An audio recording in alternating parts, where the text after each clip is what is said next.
By the power of Grayskull, I have watched the first 5 episodes of Masters of the Universe Revelation. That's not how that goes, is it? No, not at all. Too wordy.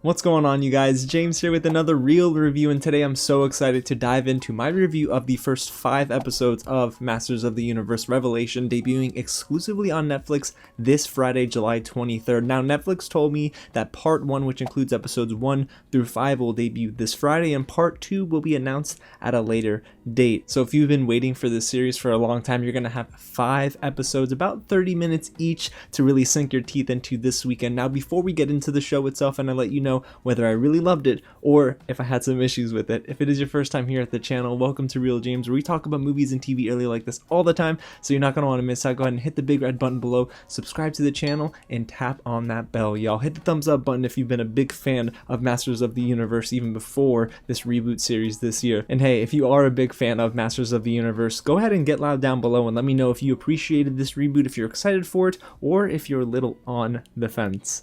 Alrighty, y'all, well, you know what? Let's get into what this reboot is all about. The creator and showrunner of Revelation is Kevin Smith, and this reboot is starring Mark Hamill as Skeletor, Chris Wood as He-Man, Lena Headey as Evil-Lyn, and Sarah Michelle Gellar as Teela. Now, there's a lot more, and we're going to talk about more voices here because this ensemble cast is stacked, but there's also another name I wanted to point out. The score is composed by Bear McCreary, who also composed the score for 2018's God of War. If you played that game, it is a masterpiece, and yes, the score is great too, and we'll get into that. But if you are a fan of Masters of the Universe, the story here in Revelation isn't too different. The story does surround the war for Eternia as it begins again in what might be the final battle between He-Man and Skeletor. And trust me, things get really crazy in episode 1. So let's dive into what I enjoyed about these first 5 episodes, because there's a lot to love here, guys. As someone who didn't watch the cartoon growing up and just really knew about the toys, this was a fantastic way to introduce me into the world of Masters of the Universe. Honestly, you guys, I had zero clue of the story. I knew of Skeletor and He-Man, but I didn't know of any of the other characters. But what's awesome is episode 1 does a really good job at welcoming in new viewers and making it feel like you're being caught up to speed. You don't really need to watch the original series to understand everything that's going on here, and I think that's an added benefit to this reboot. This is just an epic tale of magic, heroes, and villains. It's very fun, and the mythology is even better. Now, when it comes to the story itself and the reboot, from everything I've heard from fans of the original series, this reboot takes a unique departure, and we'll talk about that later on in the review. But let's move on to the next thing that worked, and honestly, it's just the series itself taking that unique turn. And what I mean by that is, guys, through 5 episodes, this story is led by Teela, and I love that. Teela is voiced by the great Sarah Michelle Gellar, and honestly, it was a character that took a bit to grow on me. In the first episode, I wasn't very convinced, and I almost thought maybe, okay, this character is going to be the more grounded character, but it didn't feel like they were writing her character very well, and she felt more like a supporting member of the Masters of the Universe. But after episode 1, guys, I was completely sold on Teela. And that's because in episode 2, we get her with Andra, and I got to understand the direction they were taking this series. And I'll say it, guys, Teela is arguably the best character in this show so far. And that's because she's layered. She's always trying to be brave, prideful, and sticking up for others and fighting for what's right. But internally, she's not addressing her fears and taking care of herself, so she's neglecting her own emotions. And I love the fact that she is on this journey of discovering who she is outside of just being a warrior. So we really do get a chance to see Teela grow over these first 5 episodes, and I also think they write her character very well. It's just a joy to see her arc continue to expand. Now, if you are coming into this series looking for action, swords, magic, Skeletor going nuts, He-Man calling down the power of Grayskull, you're not going to be very disappointed. I love how smooth the animation looked during each battle scene, whether it be with Skeletor, He-Man, Teela, or even Scaraglow. I was a huge fan. And outside of the direction within the action, I do think that the atmosphere being built in this series is excellent, and that's due in large part, again, to composer Bear McCreary. In 2018's God of War, what he did with that game was outstanding. The way the music complemented what we were seeing on screen and told a story in and of itself was amazing, and we get that again here in Masters of the Universe Revelation. Between this score and Natalie Holt's score in Loki, these are two of the best pieces of music I think I've seen across any medium in 2021. And also guys, I don't know what it was, but it just helped me escape for 30 minutes and made me feel like a kid again on Saturday morning. So if that's the goal that Kevin Smith had, I mean, he achieved it, because I felt like I was able to just escape into this world. And well, there were some areas of the world I didn't want to necessarily be in, but it was still fun nonetheless. But circling back to the action, guys, I think my favorite sequence was found in episode 4 while we were in Subternia. It was a bit eerie and they played with the scare tactics of Scareglow himself, and I love the fact that Tony Todd, a legend, was voicing this character. Man, like I said, the ensemble cast here is excellent. I don't want to spoil some voices that you might be surprised of when you watch it, but man, Tony Todd, just an excellent voice actor, and what he did with this character was great. But there's also a layer to this episode itself where we get to learn more about Evil-Lyn and Orko. Ugh, gosh, I'm not even going to say what happens, but that moment is so sweet. And staying on the topic of the characters themselves in this series, guys, I do want to highlight some standouts in this voice cast. I really wish we had all day, because I could go down the list and give positive notes for pretty much everyone on this list. But man, I think the person for me that we're going to start off with is Liam Cunningham, who voices Man-at-Arms. Some of us might know him as Davos from Game of Thrones, but here, he's Teela's father, and there's something so captivating about his voice and the amount of emotion behind every line that completely commanded my attention. If you can't tell, I love this performance. I thought his voice fit the character very well, but honestly, there were some sweeter moments that were boosted due to how emotional he was getting, so it's nuts how he just gets into this character and really allows the audience to just sink their teeth into some amazing moments that include Man-at-Arms. And then there's Lena Headey as Evil-Lyn, the right-hand woman to Skeletor. Now, I didn't know anything about Evil-Lyn. I didn't even know who to look for when they said Evil-Lyn in the cast and crew list, and then eventually when we get introduced to Evil-Lyn, guys, this character's awesome. But it's really Lena Headey who is so sinister behind the microphone and also grounded. There's one defining moment with her and Orko in episode 4, like we just mentioned, that literally made me emotional, and that's because we get some of the best writing reserved for Evil-Lyn herself. This is the one character that I'm very excited to see as the series goes on, because in episode 5 they leave us with a little bit of a cliffhanger ending that makes me wonder what they could do next with Evil-Lyn. And we can't not talk about Mark Hamill as Skeletor, guys.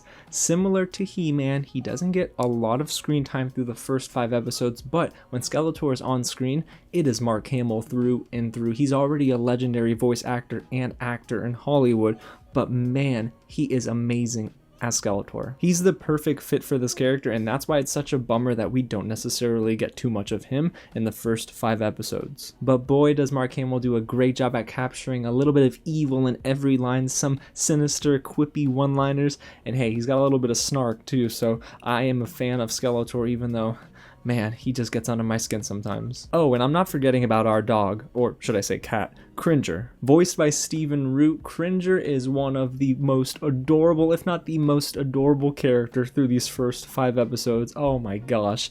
I loved how Cringer, before, of course, He-Man assumes, I guess, him as his battle cat, Cringer is very emotional, very vulnerable, and I love the fact that he's able to have this moment, I believe in episode 2 with Teela, where they come together, and honestly, Cringer just reads Teela like a book and allows her to take accountability for her fear. It's so beautiful. And you know what else is beautiful, guys? The fact that Kevin Smith's passion for this reboot bleeds through to the final product. There's so much attention to detail and care put into every episode. Even though it's only 30 minutes, I feel like I'm always getting something great from every episode. There's a little bit of 80s charm to it with this gloss of a 2021 cartoon as well. So it's catering to the longtime fans of Masters of the Universe while also giving new fans something to really stick around for. And the humor here is excellent and makes the show very self-aware. There's even a moment where Andra and Teela exchange some words and Andra says something like "no glove, no love." Yeah, I cackled. But honestly, guys, this series just gets it. It just understands that its formula is going to work for a new age audience and also hopefully keep those longtime fans around. And I do like that in episode 3 there's a certain amount of schlock that the show provides, and it just works for me. Okay, y'all, let's take a deep breath because by now you're probably wondering why the heck haven't I spoken about He-Man himself? And, well, guys, that's because he's barely in the first 5 episodes. And I think that's one of the few negatives I have about this series, because even though it did pave the way forward for Teela, which I loved, I do think that Chris Wood does such an amazing job as He-Man that I wanted to see more of him alongside Teela. And I do think this is going to be the one area where it's going to disappoint fans of the original series the most, because Masters of the Universe for me is synonymous with He-Man himself. And this series, this reboot, kind of gives that spotlight more so to Teela, which I am okay with because I think this is, again, the best character in the series so far. But I would have liked to see a little bit more of He-Man himself. But again, there's a certain amount of give and take here because keeping He-Man on the sidelines allowed us to get quality moments between Teela and Andra like we did in episode 2. So all I'm saying is temper your expectations, guys, because you're not getting He-Man or Skeletor very often in these first 5 episodes. And another area that I didn't vibe with as much was the overly expositional dialogue. And I understand that this series needs to do a good job at catching up newer fans to this franchise, but with episodes that are only about 30 minutes long, some of these explanations can feel a little long-winded. We see this on full display with episodes 1 and 2, guys, and while it's not the biggest complaint in the world because the other episodes do get better at balancing the show and tell aspect of the script, I do think the expositional dialogue does derail the momentum from time to time. It's something that I noticed after the season premiere, but it's nothing too egregious for me to really get upset with how they're writing the show because, again, it is necessary to a certain extent. And of course, with the 5 episodes that we already have, guys, there is a weak spot here, and that is episode 3, The Most Dangerous Man in Eternia. It's not a bad episode per se, but guys, this is definitely a lot more setup for the next 2 episodes. So this is that weird moment in some series where you understand this is just laying the groundwork, and in retrospect, the episode is important, but it's not necessarily one of the stronger episodes of the 5 we've gotten. And the dialogue here was also a little too unnatural and felt the most dated of the episodes that we've gotten so far. That's the thing too, guys. This is a show that of course is gonna borrow some of the formula that worked for the 80s original series, and that also includes some dialogue that feels a little childish, but again, this show knows who it's catering to and it does it well enough. So overall, you guys, Masters of the Universe Revelation is a home run on Netflix. I am so impressed with what Kevin Smith pulled off and how he was able to reboot a series that, hey, welcomed me in as a new fan. All of the characters are excellent, but honestly, the biggest standout is Teela for me, and this is her show. We learned so much about her as a character, but I love the fact that the spotlight isn't too small to where it won't include some cool character moments for everyone else. Orko, Evil-Lyn, I mean heck, Moss Man gets a really good character moment in that final episode in episode 5, so I just am so impressed by everything that's going on here. And on a technical level, the score is incredible, the direction is very efficient, and I'll have to say, man, I don't know how they did it, but they brought together some of the best voice actors of our generation. And above all else, you guys, Masters of the Universe Revelation is just a fun show. It's enjoyable, and it feels like everyone that's a part of the show is 110% committed to it. The passion, again, is bleeding through the screen. So when you spend time this weekend watching Masters of the Universe Revelation, I think you're really going to enjoy what you got. And all part 1 does with these first 5 episodes, it just makes me more excited for part 2. So Netflix, if y'all got them already ready, can you hit send on that one? So yes, I do recommend you watch Masters of the Universe Revelation this weekend, if not only to feel like a kid again on Saturday mornings. So there you have it, you guys. That's my real review of Masters of the Universe Revelation. I can't wait to talk about this some more, so go ahead and get loud down below in the comments, because y'all, I am really looking forward to opening up a little bit more about what happened in the middle of these episodes, because there's some important storylines that we have to talk about. And hey, if you haven't already, hit the big red button below, subscribe to the channel, y'all, and help us get to our next milestone of 6,000 subscribers. Can't believe we already eclipsed 5,000. Maybe we'll have to do a little bit of celebrating. Alrighty, y'all. Again, thanks so much for watching, and I'll catch you at the next screening. And I'm gonna work on my speech to summon the power of Grayskull.